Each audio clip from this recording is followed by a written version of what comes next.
I'm Greg McQuaid, and I'm at the Virginia War Memorial in Richmond, where earlier today our community gathered to honor the men and women who fought for all of our freedoms, from the Gulf War and Vietnam to Korea and many more.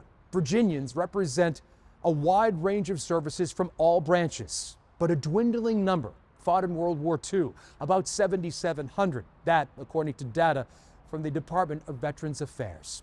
Today, I take you back to 2021. April was the month when I first introduced you to Walter Gammon. He was the last sailor to survive the sinking of the USS Hull. We had waves that were 40 feet high. Homes in this neighborhood off of Staples Mill Road stand nearly 9,000 miles from the Philippine Sea. The destroyer was plenty nimble. But to the man who lives in this house, It was terrible. It was terrible. the water feels so close, he can almost taste it. I didn't do much sleeping that night. I tell the world that. Walter Gammon might be the last person cut out for sea duty. 60 acres. We had a 60-acre farm. The Danville native grows up working the fields with his 14 siblings, Raised tobacco. We had tobacco. and Walter doesn't know how to swim. I knew how to change a wheel on a wagon. Yet he joins the U.S. Navy during World War II. He was 19. When I shipped out to go, I was on the USS Hull. On October 25, 1944, Walter and his shipmates face insurmountable odds. During the Battle of Leyte Gulf, the USS Hull is pummeled by superior Japanese forces.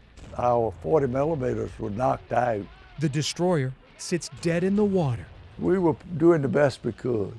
Walter's ship was sinking, and men were dying all around him. And he took the shot, and the flesh from the wound fell on my shoe. The farm boy from Virginia has a decision: stay on the crippled ship or leap into the ocean. But I found a half a life jacket, and I put that on, and I made out on my own. I jumped off at the bow of the ship. The teen who can't swim claws for air until a shipmate pulls him to a raft. Less than 10 minutes after I jumped ship, the hole was gone. And I looked back, and it was all gone. But Mr. Gammon's situation goes from bad to worse. I felt like I'd lost my home, and I lost a few friends I had made. Survivors expect to be saved that morning, Everything was quiet. but rescuers don't come. We were out there all night. The sailors are floating on open waters alone. I did everything I could to help the ones on the raft. Hours turn to days with little fresh water and no food. I saw that guy drinking that seawater. I knew he wasn't going to make it. He was delirious. He just lost it, you know. One injured crew member dies in Walter's arms. They took his life jacket off and said a little few words, and over the side he went. Shark was eating him for a night. Finally, on the morning of the third day, salvation. 55 of us survivors on 3 lifeboats.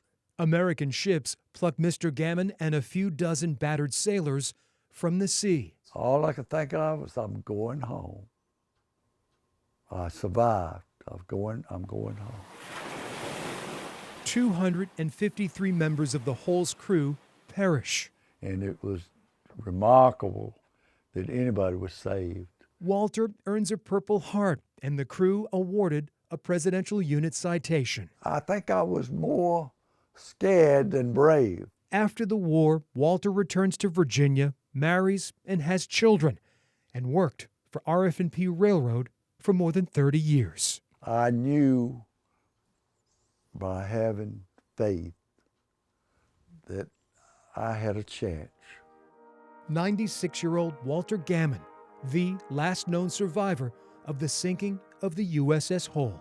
I feel terrible every day, but it's nothing I could do, and I just tried to make the best of it. 77 years later, memories of his struggle to stay alive and that distant ocean still wash over him. Every day alive, every day. For many veterans, going home after war is a big, big challenge. Ahead at 5:30, I'll introduce you to a local veteran who says his road home was a windy one. For now, at the Virginia War Memorial, I'm Greg McQuaid, CBS 6 News.